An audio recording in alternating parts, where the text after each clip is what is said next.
ஆற்காடு சுரேஷின் மனைவியை போலீசார் கைது செய்திருந்த நிலையில் தற்போது அவரிடம் தீவிர விசாரணை மேற்கொள்ளப்பட்டு வருகிறது. அது தொடர்பான அண்மை செய்தியை பார்த்துக் கொண்டிருக்கிறோம். கூடுதல் விவரங்களை செய்தியாளர் சுப்பிரமணியன் வழங்க கேட்கலாம். வணக்கம் சுப்பிரமணியன், கூடுதல் விவரங்கள் என்ன பதிவு பண்ணுங்க. ஆம்ஸ்ட்ராங் கொலை வழக்கில் 23 பேரை காவல்துறையினர் கைது செய்திருக்கிறார்கள்.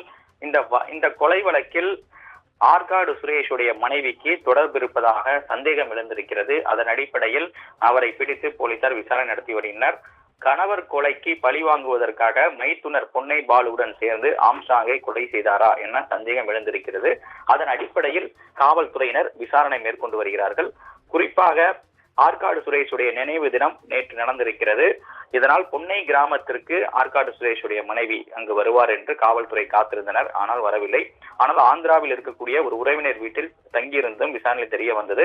அதன் அடிப்படையில் தனிப்படை போலீசார் ஆந்திரா சென்று அவரை பிடித்து சென்னை கொண்டு வந்து ரகசிய இடத்தில் வைத்து விசாரணை நடத்தி வருவதாக காவல்துறை தரப்பில் சொல்லப்பட்டிருக்கிறது. கூடுதல் விவரங்களுக்கு நன்றி சுப்பிரமணியன்.